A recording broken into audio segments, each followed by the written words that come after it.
Thanks for visiting the patient and the weather today. I'm meteorologist Al Peterlin.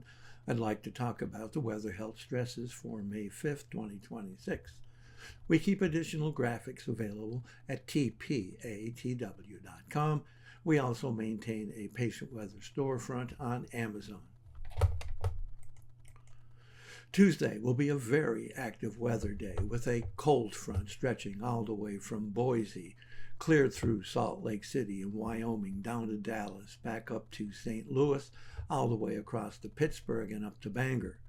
There'll be snow in the Sierras and in the northern Rockies, but everywhere else showers, thunder showers, a lot of thunderstorm activity, all the way up the backside of the Appalachians, all the way up into New England.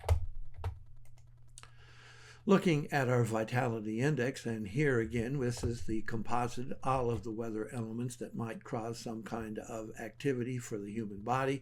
And you'll note that right along the north side of that front, we have a lot of activity stretching all the way from Oklahoma and Kansas, clear on up through Michigan, a little bit of activity hanging on in New England, and something going on here along the Gulf Coast. Looking at pressure change, what we have is rising pressure, post-frontal rising pressure, stretching all the way from Oklahoma City, all the way up to Cleveland, and up into upstate New York, and everywhere north of that line, up the plains, up the Mississippi Valley, across the Great Lakes, and holding just at the northernmost fringes of the Ohio Valley. That's rising pressure.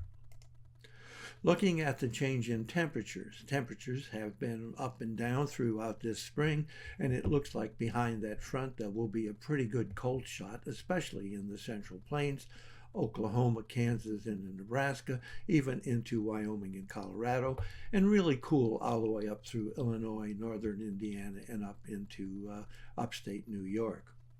Notice there is that nice line of warming before the front here just on coastal New England. Looking at the change in dew point and vapor, it shows a really interesting story. Well, you see we have rising dew point temperatures, falling dew point temperatures right in this general area of North Texas into Oklahoma. And this confluence of change, the difference between rising and falling dew points, rising and falling vapor pressure, shows the dry line very well extended through the Central Plains. Looking at the lifted index, you'll see that we also have a confluence of instability, especially in the Oklahoma to Missouri area, but extending on into the Ohio Valley. Lots of boomers. Looking at the change in oxygen availability, you'll see we do have risk of migraine, spotty of course, but still a risk here through the Four Corners and extending on up into Colorado, Wyoming, trying to stretch into easternmost Idaho and southern Montana. But it becomes truly significant as a risk of migraine from Oklahoma into Kansas, all the way up through North Dakota, then jumping into Missouri, very strong, up to Minnesota, across to Illinois, strong up into Wisconsin, through Indiana, Ohio, and then on the coast, all the way up through upstate New York, taking in those Canadian cities from Windsor to Ottawa. Jumping to the risk of asthma and arthritis, you'll see we have a risk of asthma and arthritis in central to northern California and the westernmost sections of Oregon.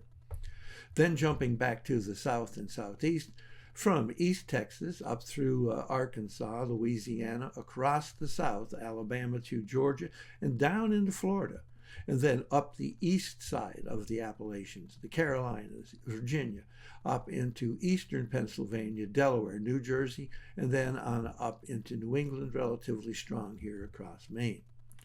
Thanks for visiting the patient and the weather. Your comments are appreciated, and if you hurt, tell us where you're